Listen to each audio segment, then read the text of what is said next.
Amém. Graça e a paz sobre a tua vida hoje e sempre. Este é o dia que o Senhor fez e a gente deve se alegrar nele e regozijar-se nele. Que bom estarmos juntos, unidos e reunidos como povo de Deus, na casa dele, na presença dele, para juntos celebrarmos o seu santo nome. Esperamos de coração que ele fale ao seu coração nessa hora e que ele receba o seu louvor e a sua adoração. Mas sabe, a palavra de Deus nos ensina que todos nós pecamos e estamos afastados, ou esse pecado nos afasta da presença gloriosa do Senhor. Mas sabe qual é a boa nova do Evangelho? É que todo pecado confessado é pecado perdoado. Por isso, onde você estiver, curva a sua cabeça, feche os seus olhos e vamos orar em confissão nessa hora. Obrigado, Senhor, por tuas misericórdias que se renovaram sobre as nossas vidas na manhã de hoje. Obrigado porque o Senhor tem sido bom e fiel apesar de nós. Agora, Senhor, a cada filho teu e filha tua que nessa hora, com sincero arrependimento e contrição, diante da tua presença santa, perfeita, majestosa, se colocam e te pedem, te suplicam graça, misericórdia e favor. Que o Senhor dos altos céus derrame graça sobre as nossas vidas, nos perdoe os pecados, nos limpe, nos lave, nos tornando mais alvos como a neve, como diz a tua palavra, pelo sangue de Jesus. Perdoa, Senhor, os nossos pecados todos, cometidos em pensamentos, palavras, ações ou omissões. Não por nosso merecimento, mas porque clamamos e pedimos em favor e pelo nome único de Jesus Cristo, teu Filho. Amém. E eu gosto quando o apóstolo João diz assim: filhinhos, os vossos pecados estão perdoados graças ao nome do Senhor Jesus. E com o perdão dos pecados, podemos com alegria louvar ao nome do Senhor. Vamos louvar esse amor que se entregou por mim e por você, porque Ele não tem limite.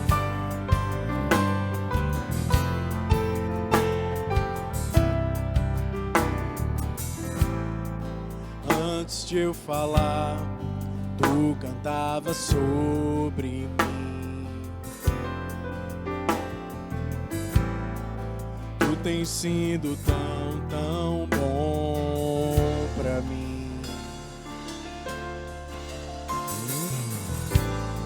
Antes de eu respirar, sopraste tua vida em mim. Tu tens sido tão bom pra mim. Oh, impressionante, infinito e ousado amor de Deus. Oh, que deixas 99 só pra me encontrar. Não posso comprá-lo, nem merecê-lo, mesmo assim se entregou. Oh, impressionante, infinito e ousado amor de Deus.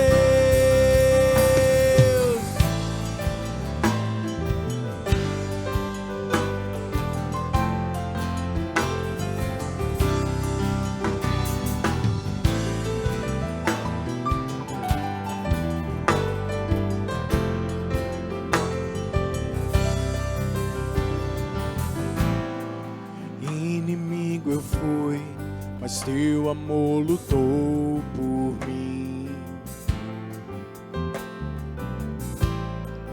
Tu tens sido tão bom pra mim.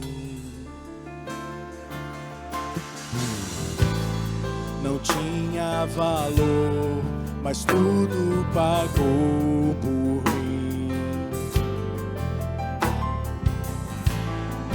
Tu tens sido tão bom pra mim. Oh, impressionante, infinito e ousado amor de Deus. Oh, que deixas nós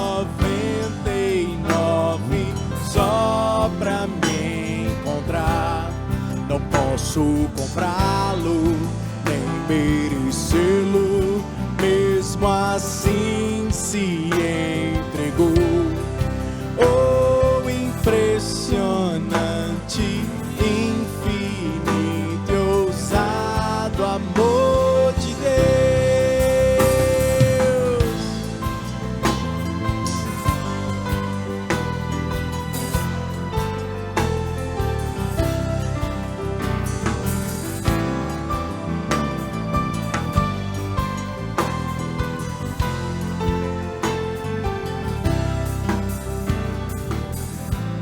Traz luz para a sombra, escala as montanhas pra me encontrar. Derruba muralhas, destrói as mentiras pra me encontrar. Traz luz para as sombras, escala as montanhas pra me encontrar. Derruba muralhas, destrói as mentiras pra me encontrar. Traz luz para as sombras, escala as montanhas pra me encontrar. Derruba muralhas, destrói as mentiras pra me encontrar. Oh, impressionante, infinito e ousado amor de Deus. Oh, que deixa as 99 só pra me encontrar. Não posso comprá-lo, nem merecê-lo, mesmo assim se entregou. Oh, impressionante, infinito e ousado amor de Deus.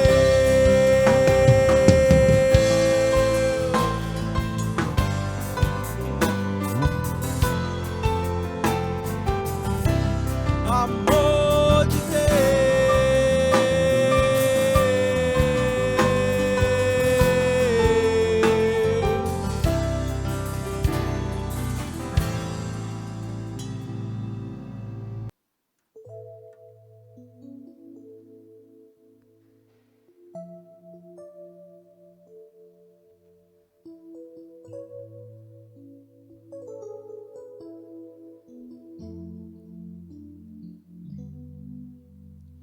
Grande é o Senhor e muito digno de louvor. Na cidade do nosso Deus, seu santo monte, na alegria de toda a terra.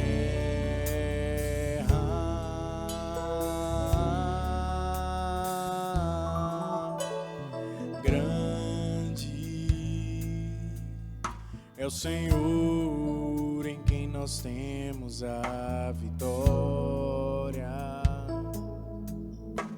que nos ajuda contra o inimigo. Por isso diante dele nos prostramos.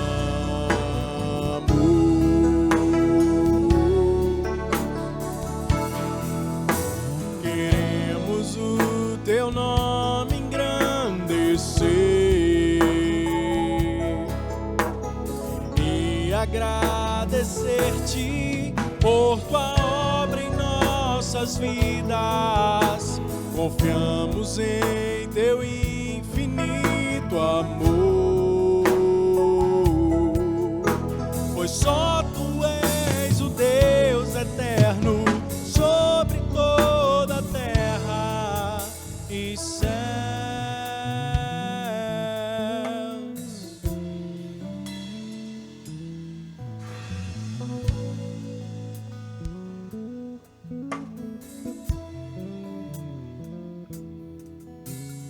Grande É o Senhor em quem nós temos a vitória, que nos ajuda contra o inimigo. Por isso diante dele nos prostramos,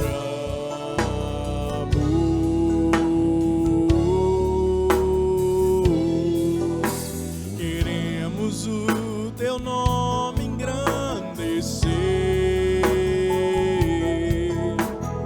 e agradecer-te por tua obra em nossas vidas. Confiamos em teu infinito amor, pois só tu és o Deus eterno sobre toda a terra e céu.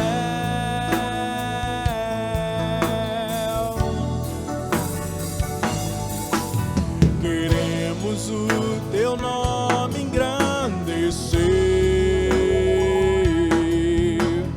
e agradecer-te por tua obra em nossas vidas. Confiamos em teu infinito amor, pois só tu és o Deus eterno sobre toda a terra e céu.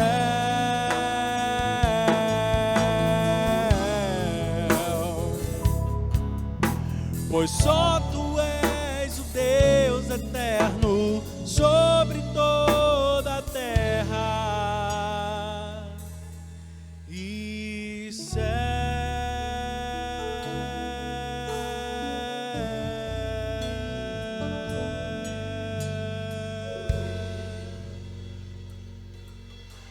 Aleluia.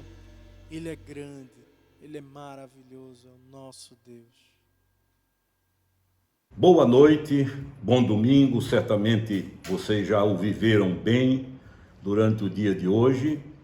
E eu desejo muito que neste instante, quando vamos refletir sobre a palavra, você tenha não apenas ouvidos abertos, mas coração e mente, para que a palavra de Deus, sendo acolhida pela mente, faça o Senhor aquilo que Ele prometeu a Moisés.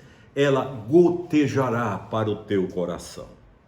E é nesse processo de gotejamento que nós vamos entendendo, percebendo, aprendendo, interiorizando e transformando em caminhada aquilo que nós conhecemos da palavra. Eu não chamaria o que eu vou falar agora de sermão.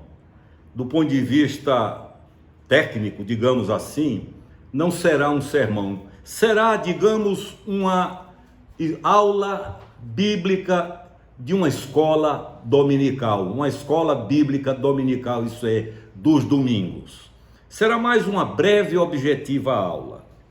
O ser humano, queridos, tem muitas crises na vida, crises interiores, crises subjetivas, crises que consomem por dentro. Há perguntas que ele faz a si mesmo que nunca teve uma resposta. E isso, com o passar dos anos, vai se tornando uma coisa difícil, complicada, e as dúvidas começam a surgir. E dentre esse tipo de questionamento, dentre esse tipo de colocação, há 3 perguntas que surgem na vida de um ser humano que ele gostaria de ter uma resposta clara, objetiva, que carregasse consigo história, fosse provada pelos anos, para que tivesse a credibilidade, ou para que tenha a credibilidade dele. Depois você lê o texto de Juízes, no Antigo Testamento, capítulo 19, verso 17, e também no Antigo Testamento, o livro de Jonas, capítulo 1 e verso 8. Juízes 19, verso 17, Jonas, capítulo 1, versículo 8. Esses 2 textos carregam 3 das mais profundas e antigas perguntas que a humanidade faz. Essas 3 perguntas carregam o resumo do problema filosófico do homem até o dia de hoje. Desde o passado, quando filósofos despontavam com facilidade, por exemplo, na Grécia clássica, quando depois questões começaram a surgir, já pelo século XIX, XX, já estamos no XXI, alguns dos pensadores mais conhecidos da história mergulharam nessas 3 perguntas, mergulharam nessas 3 dificuldades para, de alguma forma, achar uma resposta que pudesse satisfazer. Gente como Schopenhauer, filósofo, como Jean-Paul Sartre, como Jastre, como Alberto Camus, como Søren Kierkegaard, se debruçaram nessas perguntas profundas, ontológicas, isso é, relativas ao ser humano, para tentarem responder, mas o fato é que até hoje, do ponto de vista filosófico, elas ainda não foram respondidas. Há divagações, até Simone de Beauvoir entrou por esse terreno, há especulações, mas não há filosoficamente definições, posturas objetivas e finais que respondam a essas 3 perguntas. Quais são elas? Quem sou eu? De onde venho e para onde vou? Repito, quem sou eu? De onde eu venho e para onde eu vou? O Senhor Jesus disse: se vocês soubessem de onde vieram, desejariam voltar para lá. Eu quero, de forma muito objetiva e rápida, mostrar a vocês o que a Bíblia diz e quais as respostas que a Bíblia tem para essa pergunta que gente do nível, do gabarito de Schopenhauer, de Sartre, de Camus, de Kierkegaard, de Simone de Beauvoir, tentaram, se aprofundaram, mas nunca responderam a contento. E você vai ver como a Bíblia, um livro milenar, responde de forma clara a isso. Primeiro lugar, do ponto de vista bíblico, quem somos nós? Quem sou eu? Quem é você? A Bíblia é clara, ela diz que nós somos criaturas de Deus. Nós somos criação de Deus. E nos distingue de toda outra criação, quando ela diz que eu e você, seres humanos, somos poemas de Deus. A obra-prima de Deus, o termo em grego é poema mesmo. Nós somos aquilo que de mais perfeito Deus criou, com imagem e semelhança dele. Quando nós, criaturas de Deus, tomamos a decisão, porque nada de Deus, me permitam usar a expressão, é empurrado de goela abaixo. Não há relação de amor com imposições forçadas. Mas quando nós aceitamos a oferta dele e nos decidimos por ele e cremos no Senhor Jesus Cristo, a palavra, o verbo encarnado, isso é, a palavra que tomou forma de gente, não é discurso, é vida. É a palavra que se movimenta, que ama, que sente, que olha. É a palavra a caminho. Quando isso acontece, nós não seremos mais apenas criaturas, mas somos transformados em filhos de Deus. Por isso que a Bíblia fala no novo nascimento. O novo nascimento é diferente do primeiro nascimento. O novo nascimento é diferente do nascimento biológico. O novo nascimento não é fruto de um homem e uma mulher. É fruto da ação objetiva na vida de uma pessoa, do Espírito Santo de Deus. E a Bíblia diz que eu, como criatura como qualquer outra criatura, na hora que aceito, que reconheço, que me posiciono, que declaro, que me responsabilizo, que comunico a quem quiser ouvir, que eu aceitei, reconheci que Jesus Cristo é o meu Salvador e Senhor, eu nasço para uma nova vida. Aí eu sou filho de Deus. Já não apenas criatura, mas filho de Deus. Aqueles que o aceitam são filhos de Deus. Então, quem somos nós? Eu resumi em razão do tempo. Primeiro, objetiva e claramente, condensando uma resposta que poderia ser maior. Somos todos 100% dos que habitam o planeta Terra, criaturas de Deus. Fomos criados. Nós não somos um acaso na história. Nós não somos um acidente. Nós não somos produtos de uma aventura. Nós somos criação, poemas de Deus, obra-prima de Deus, criados à imagem, à semelhança de Deus. Mas quando aceitamos a oferta dele através do Filho Jesus Cristo, nascemos de novo. Essa é a expressão bíblica, novo nascimento. E aí passamos a ser filhos de Deus, e como filhos de Deus, nós passamos a ser igreja de Cristo Jesus. Igreja não é instituição. Instituição é a organização necessária e exigida para que ela viva no sistema. Igreja não é algo místico, intangível. A palavra igreja vem do grego eclesia. E essa palavra eclesia, esse prefixo ek, significa chamados para fora. Igreja é formada por aqueles que foram chamados para fora. Para fora de onde? Do sistema que vigora no mundo, no sistema que é um vale-tudo, no sistema onde o que importa é chegar e não interessam os meios, no sistema onde um sobrepõe-se ao outro.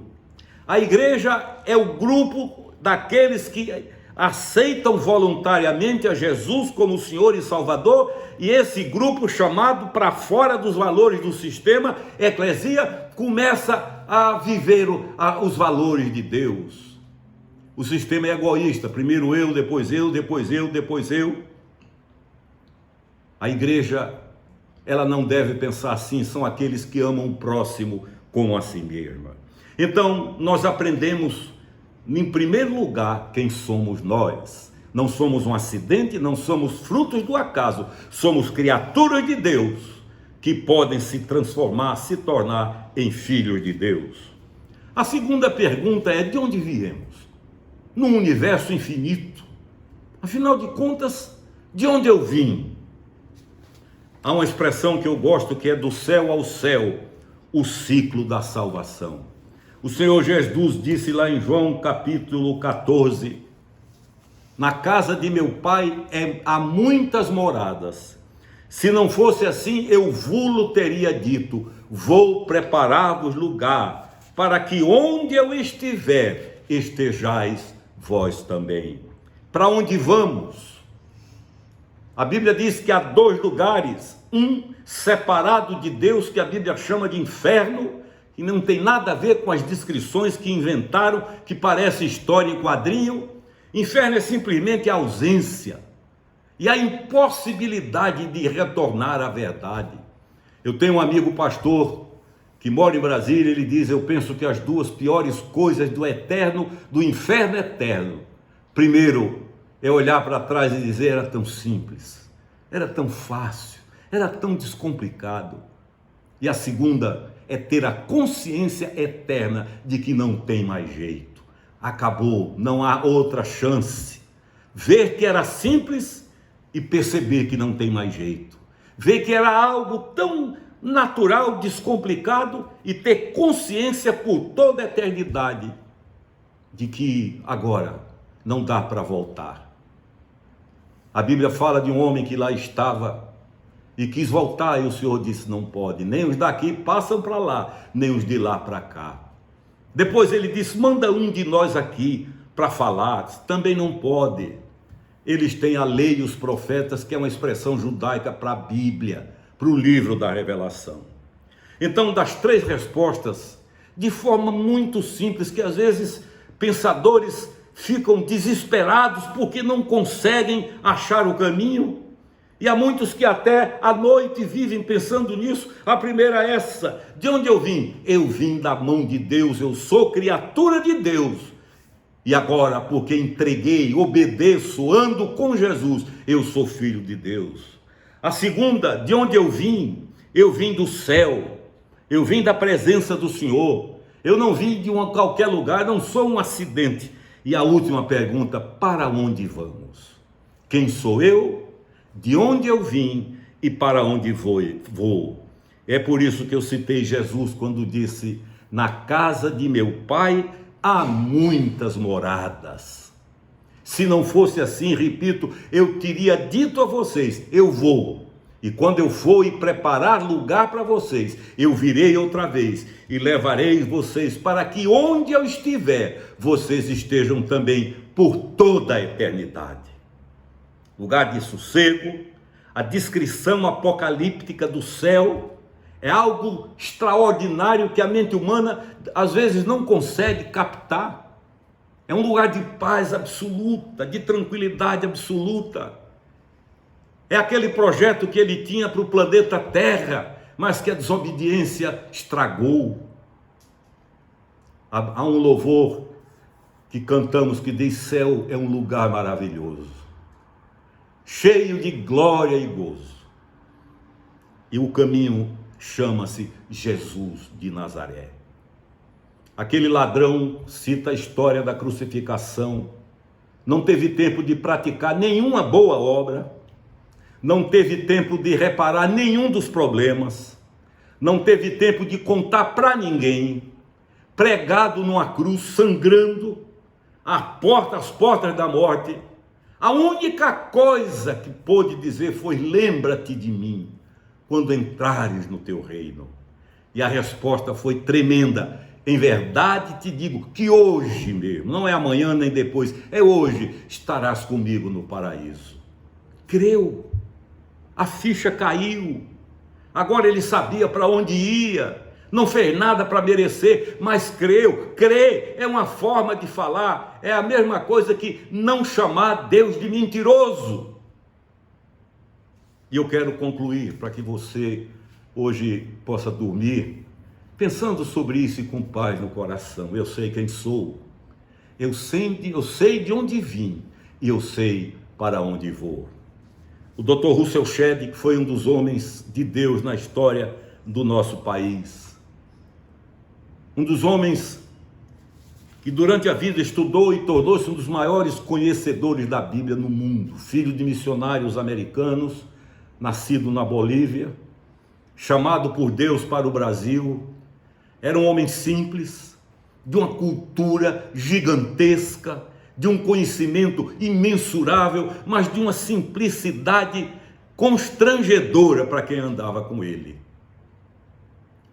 E 8 meses antes de morrer, Dr. Shedd veio pregar numa grande igreja aqui em João Pessoa, a primeira igreja batista de João Pessoa, para um congresso de jovens, centenas e centenas e centenas de jovens. Você sabe que jovem não é de se acomodar num lugar. E ele começou a falar sobre os céus, a casa de Deus, a morada celestial. E ele olhou para aqueles jovens e disse: eu tenho impressão que o dia da minha ida para lá se aproxima. Eu tenho impressão que a minha partida está muito próxima. Houve um silêncio. Aquela meninada calou-se.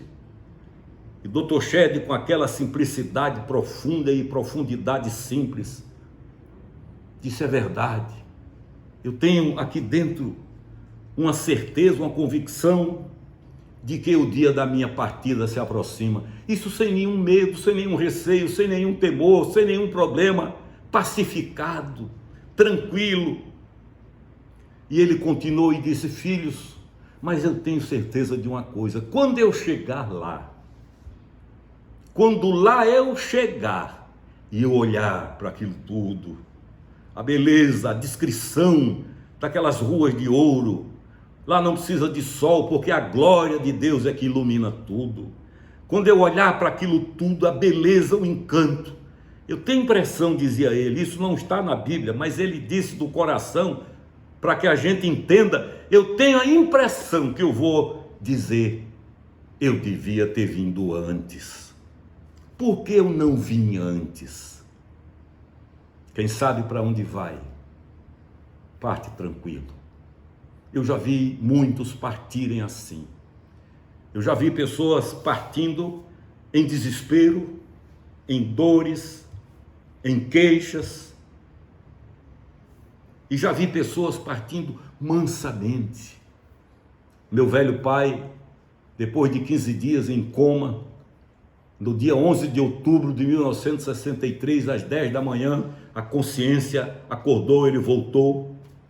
Começou a conversar com um, com outro, às 10 da noite, 22 horas. E o hospital era ao lado de um quartel da polícia, acho que dos bombeiros, se a memória não me engana. Exatamente às 22 horas, alguém tocou o silêncio, aquele toque do silêncio. E os filhos ali ao redor da cama, naquele hospital, ele abriu os olhos, esboçou um sorriso, olhou para os filhos, fez assim com a mão, deu um tchau, fechou os olhos e partiu. Sabia para onde ia. A minha mãe saudosa, uns 2 ou 3 dias antes dela partir, estivemos no hospital, eu e minha esposa, e conversando com ela, já desenganada, eu perguntei a um amigo médico, que foi meu colega no colégio, eu disse, o que foi que houve? E ele olhou para mim e disse, pense aí você, ela tem 91 anos, coração bate de 80, 70, 80 vezes por minuto em média, calcule isso, Alexandre, e você vai ver. Mas quando nós estivemos com ela, eu e Carmen, ela disse como queria o culto, o texto que queria, os louvores que queria, e pacificada fechou os olhos e partiu. Sabe por quê? Sabia de onde veio, sabia a quem pertencia e sabia para onde ia. Eu quero encerrar pedindo a Deus que você, quando essas questões surgirem, diga, eu vim do Senhor e para lá quero voltar. Eu vim do céu, eu sou criatura de Deus, mas agora sou filho, sou filha também. E é para lá que eu vou. Que Deus nos abençoe e que esse tipo de dúvida nunca mais incomode você, porque o preço está pago, liquidado, quitado, acabou. É apenas entrar nesse caminho. Eu creio em ti, Senhor Jesus, de todo o meu coração. Amém. Amém.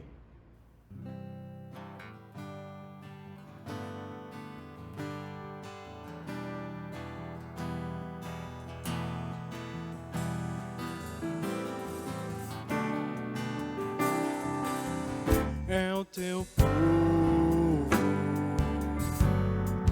aqui presente, todos numa só voz declaramos que só tu és grande,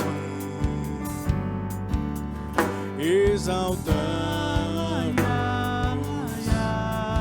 teu doce nome, pelo amor, pela cruz, por teu Filho Jesus, pois és santo, sim, és digno de louvor e ser adorado, és bondoso, Pai querido, entre todas as coisas, tu és verdadeiro, Senhor.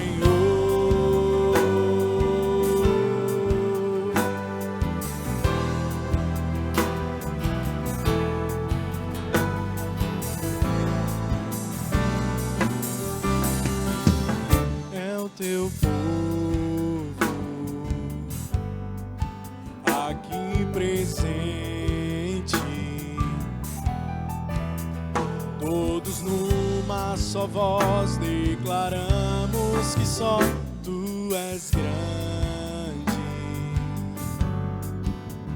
exaltamos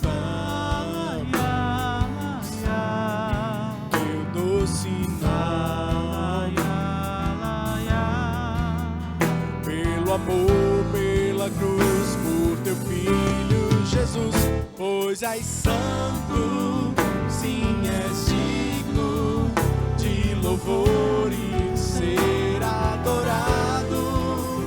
És bondoso, Pai querido, entre todas as coisas tu és verdadeiro e és santo, sim, és digno de louvor e de ser adorado. És bondoso, Pai querido, entre todas as coisas tu és verdadeiro, Senhor.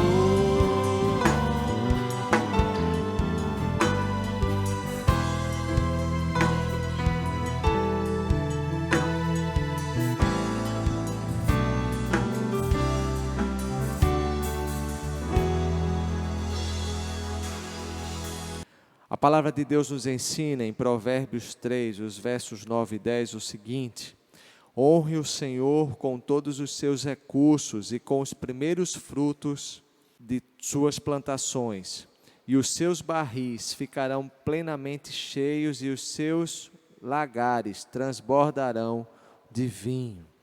Tempo de ofertório é tempo de entrega de vida, primeiramente. Se a nossa vida, o nosso coração não está no altar do Senhor, qualquer outra forma de entrega não é tão preciosa assim. Não é break em culto e nós subsistimos único e exclusivamente com a entrega voluntária de dízimos e ofertas.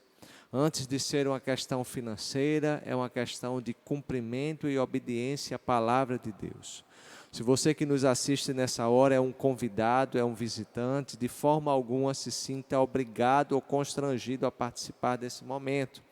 É muito particular dos membros e congregados, aqueles que já caminham conosco enquanto ministério da Igreja Episcopal, Catedral da Reconciliação. As nossas contas estão disponibilizadas e você, na comodidade do seu lar, da sua casa, poderá fazer a sua transferência, o seu depósito, e não precisa enviar qualquer comprovante para quem quer que seja. É algo entre você e Deus, reconhecendo a soberania de Deus na sua vida, o sustento dele para você e o quanto ele tem sido bom e fiel na sua vida, e em gratidão você devolve a ele uma pequena parte do seu sustento. Vamos juntos repetir as palavras bíblicas do ofertório. Tudo vem de ti, Senhor, e do que é teu tu damos. Amém. Esperamos de coração que Deus tenha falado ao seu coração na manhã de hoje. Logo mais às 17 horas teremos o nosso culto, além de online, presencial. E se você tem a disponibilidade em vir, faça a sua inscrição. Os links estão aí também disponibilizados nas páginas e na parte dos sites da nossa Catedral da Reconciliação, nos grupos do WhatsApp. Você poderá estar conosco com a sua inscrição prévia. E se não puder vir presencialmente por qualquer razão, nos acompanhe ainda de forma online, pela internet, pelo YouTube, o canal da igreja, e você também participará em culto, junto conosco na tarde de hoje. Trazemos um abraço do nosso bispo, Dom Alexandre Ximenes, que continua se cuidando e guardado as medidas necessárias, não é, diante desse momento que a gente está passando, mas muito saudoso e desejoso de estar sempre em nosso meio. Um abraço dele para toda a sua igreja nessa hora também. Amém. Oremos por ele, por Carmen, pelos filhos todos. Que Deus os abençoe nessa hora. Amém. Os nossos ministérios continuam desenvolvendo as atividades. Alguns retornaram aos encontros presenciais. Se você já faz parte dos ministérios, então se intere no seu próprio ministério. E os nossos cultos presenciais, além do domingo às 17, na quarta-feira às 20 horas também, por inscrição prévia. Curva a sua cabeça, feche os seus olhos e vamos fazer essa oração final e receber a bênção do Senhor. Obrigado, Senhor, pelo dia de hoje, nos abençoa nessa hora, nos alimenta em Tua palavra e nos dá um início de semana por Ti abençoado e guardado. Nos protege de todo mal e perdoa os nossos pecados mais uma vez. E agora, que o amor de Deus, o eterno Pai, a graça salvadora de Jesus Cristo, as eternas e incomparáveis consolações do Divino Espírito Santo, seja sobre todos nós, sobre as nossas famílias, sobre todo o povo de Deus espalhado sobre a face da terra, hoje e para sempre. Amém. Vamos juntos nos despedir com o Ide. Ide, na paz de Cristo, sede corajosos e fortes, no testemunho do Evangelho entre os homens. Servi ao Senhor com alegria, no poder do Espírito Santo. Aleluia! Fiquem em paz, vão em paz, que Deus a todos nos abençoe. Um bom início de semana a todos. Amém.